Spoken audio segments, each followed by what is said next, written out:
Now, to bring you the news from the front line, I'd like to introduce our sales leaders from around the world, Rob Hartley, Bob Simpson, and Dan McLean.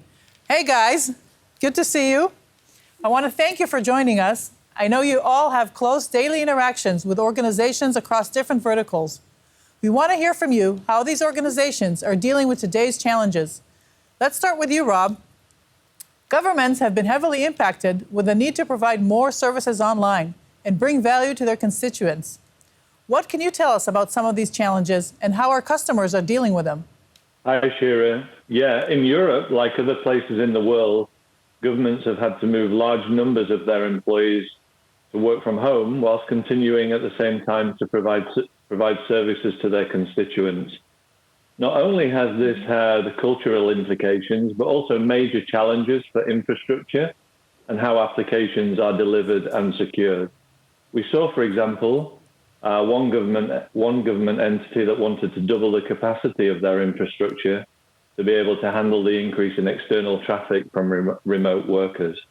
At the same time, it was key that they protect their existing infrastructure investment. Radware worked with them to quickly and efficiently upgrade their application delivery controllers with increased capacity and improved analytics to provide more network control and visibility into their network and into their application. That's great to hear. Now, what about financial services? They also need to provide now more and more services online in a secure manner. Bob, can you help shed some light on what financial services organizations are going through these days? Sure can. So first of all, financial services are definitely being challenged right now, Shira. They need to provide more services online and handle increased traffic loads on their network while still keeping everything secure. We have two great examples of this right here in the United States. So first of all, we have a $6 billion financial service provider. They have an on-demand DDoS protection service from another provider. As the protection is only activated on demand, it doesn't really give them the automation and protection quality that they need to ensure their application's privacy and SLAs. Their business continuity plans call for a much greater level of service, so they're now tapping into COVID-19 emergency funds, working with Radware to offer complete solutions to provide availability across all the networks. This will give a world-class hybrid DDoS protection to the organization that they needed from the beginning. On the other hand, we have one of the world's top largest banks who have 4 data centers that were running high levels of throughput even before COVID-19. With the flood of new work-from-home users, they needed to turn on their emergency service plan. They worked with one of our top engineers, Shahid Bacchus, to come up with a method to expand their data center capacity, ensure their network capacity can handle the anticipated bursts of traffic from all these work-from-home users and their applications and data secure. This traffic was critical to the business, and we're able to provide proactive help, and we were able to help them prepare and deliver these services. That's great. Very interesting. Thank you, Bob. What about organizations that are moving to the cloud or are already there? Is the current situation affecting them at all? Dan, what can you share with us? Yes, it sure is, Shira.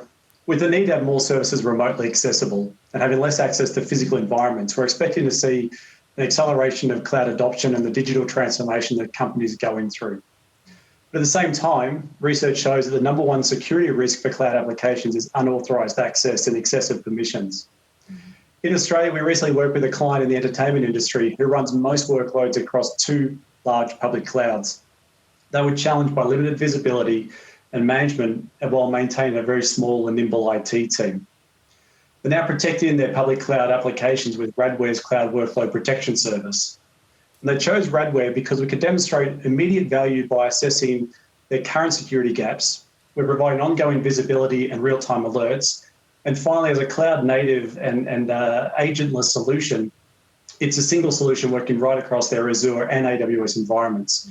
So now they're protecting their workload and applications against the threat of data breaches and hacking attempts. Thank you, Dan. It's interesting to see how these companies are facing these challenges today. Now, the need to protect applications, regardless of where they are, is critical now more than ever. Rob, can you talk a little bit about what we're hearing from customers here? Absolutely correct, Shira. Now more than ever, it's imperative to secure both the infrastructure and applications that remote employees rely on, including internal portals, voice over IP, ERP, CRM, as well as external facing applications. As the usage of online applications surge, organizations are at an increased risk of web-based attacks and need to protect their sensitive data and their applications. We recently had a technology vendor in the healthcare space that leverages AI to provide a triage and monitoring system for both healthcare providers and for government agencies. You can imagine just how critical this service is during the challenging period in which we find ourselves, and how much pressure they're under to maintain the availability and the SLA of their applications. They turn to Radware to provide them with comprehensive web application protection. Our experienced emergency response team quickly onboarded their applications to our cloud WAF service, and we now have them protected with both DDoS and web application firewall services. Thank you. That is a very interesting use case for these days.